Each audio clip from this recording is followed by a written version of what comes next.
మరచిపోవద్దు జన్మను ఇచ్చిన తల్లిని ఏనాడు, ఆ తల్లి లాంటిదేరా సర్కారు బడిని మరచిపోకు ఎన్నడు.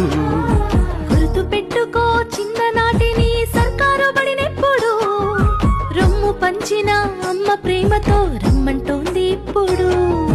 మట్టిలోని విత్తనమే మొలకెత్తి ఎత్తైన చెట్టవునురా, ఎందరికో చల్లని నీడవునురా. ఆ తీరుగా సర్కారు బడి కొరకు నీ వంతు బాధ్యత అందించరా. సేవా భారత్ సభ్యుని వైసాగరా. మరచిపోవద్దు జన్మను ఇచ్చిన తల్లిని ఏనాడు, ఆ తల్లి లాంటిదేరా సర్కారు బడిని మరచిపోకు ఎన్నడు.